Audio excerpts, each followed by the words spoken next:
جی ناظرین، میں ہوں اسلم خان اور آپ دیکھ رہے ہیں CNBC سٹی نیوز۔ اس وقت میں موجود ہوں نیو کراچی کے علاقے میں ایک نجی شادی ہال کے اندر، جہاں پہ فدائے ختم نبوت کے حوالے سے یہ کانفرنس منعقد کی۔ آئیے چلتا ہوں علماء دین کی طرف کہ کیا کہیں گے آج اس حوالے سے۔ ڈاکٹر محمد عاطف اسلم راؤ میرا نام ہے، میں استاذ ہوں جامعہ کراچی میں، شعبہ علوم اسلامی کلیہ معرفت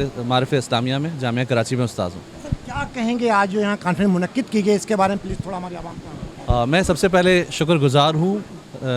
تنظیم فدائیان ختم نبوت کا کہ انہوں نے الحمدللہ اس بہترین پروگرام کے اندر مجھے مدعو کیا، اور میری گفتگو امام ربانی کے حوالے سے تھی کہ انہوں نے معاشرے کی اصلاح کیسے کی۔ مجھے یہیں آ کے پتہ لگا کہ الحمدللہ یہ فدائیان ختم نبوت کا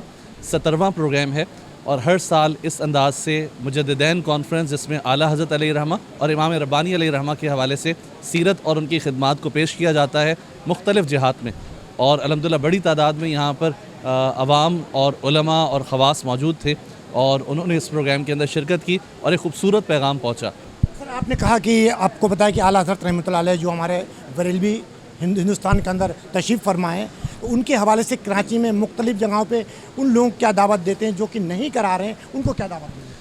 میں یہ سمجھتا ہوں کہ نئی نوجوان نسل تک ہمارا پیغام پہنچانا بہت ضروری ہے۔ ہمارے بزرگوں نے، ہمارے علماء نے اپنے طور پر اپنے ادوار میں ان تقاضوں کو مد نظر رکھتے ہوئے خوب کام کیا ہے۔ اب ان کی تعلیمات کو آگے پہنچانا یہ ہماری ذمہ داری ہے۔ بسم اللہ الرحمن الرحیم۔ دیکھیں، فدائیان ختم نبوت کے حوالے سے ہر سال یہ پروگرام منعقد ہوتا ہے، مجددین کانفرنس، کہ جس میں حضرت مجد الثانی رحمۃ اللہ علیہ اور اعلیٰ حضرت فاضل البریلوی رحمۃ اللہ علیہ کے حوالے سے ان کے کارناموں کو بیان کیا جاتا ہے۔ اصل میں بات یہ ہے کہ ہمارے لوگوں کو، بہت سے لوگوں کو اعلیٰ حضرت کے حوالے سے بہت کم معلومات ہیں۔ بہت لوگ یہ سمجھتے ہیں کہ کیا آپ نے کسی فرقے کی بنیاد رکھی یا کسی فرقے کے آپ بانی ہیں، اور بالخصوص مخالفین تو یہ کہتے ہیں کہ گویا کہ بریلی فرقے کے بانی ہیں۔ لیکن جب ہم پڑھتے ہیں اعلیٰ حضرت کو تو معلوم یہ ہوتا ہے کہ اعلیٰ حضرت مجدد دین ملت شاہ احمد رضا خان بریلوی رحمۃ اللہ علیہ نے اپنے پرانے جو اسلاف اور جو بزرگان دین تھے ان کی تعلیمات کو اجاگر کیا، اور نئے نئے فتنے جو پیدا ہو رہے تھے برصغیر میں ان کا قلع قمع کیا۔ تو اعلیٰ حضرت تو اپنے اسلاف کے دین کو سنبھالنے والے ہیں، نہ کہ کوئی کسی فرقے کے بانی۔ لہذا بریلوی کے حوالے سے یہ کہا جاتا ہے، یا مخالفین یہ پروپیگنڈا کرتے ہیں کہ بریلوی کوئی فرقہ، بریلوی کوئی ایسی بات نہیں ہے۔ بریلوی جو ہے وہ اصل اہل سنت و جماعت ہیں، اور ان کا اصل مسلک وہ ہے کہ جو ہمارے اسلاف کا تھا، حضرت مجد الثانی رحمۃ اللہ علیہ کا تھا، حضرت امام ابو حنیفہ رحمۃ اللہ علیہ کا تھا، حضرت دادا گنج بخش علی حجویری رحمۃ اللہ علیہ کا تھا، اور سب سے بڑھ کر جو نبی کریم صلی اللہ علیہ وسلم اور صحابہ کرام نے جو دین دیا، اسی دین کو ہمارے امام شاہ احمد رضا خان بریلوی رحمۃ اللہ علیہ نے اس کو پھیلایا۔ جی، میرا نام محمد جہانگیر خان ہے، اور میں فدائیان ختم کراچی کے امیر کی حیثیت سے، خادم کی حیثیت سے۔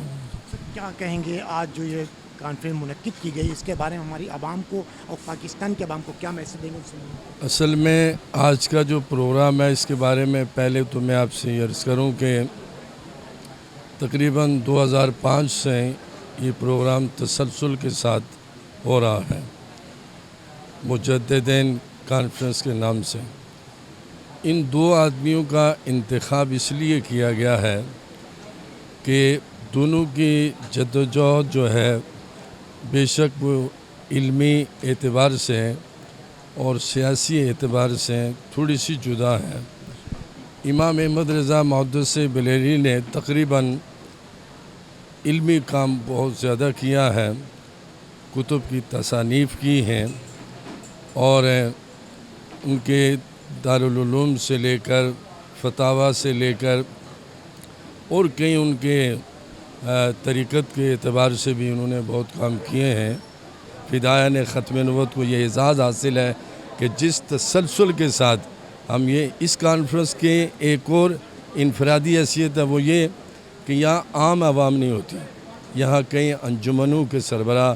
کئی مدارس کے سربراہ، کئی خانقاہوں کے بزرگ اور کئی اداروں کے مدرسین، اور اس سے چنے ہوئے لوگ ہوتے ہیں، علمی لوگ ہوتے ہیں، جن کو ہم بلاتے ہیں، جن کی دعوت کئی اور لوگوں کے پاس جو پہنچتی ہے۔ بظاہر تو یہ 300-400 آدمی کا ہوتا ہے، لیکن یہ کم از کم 3-4 ہزار تک ان کی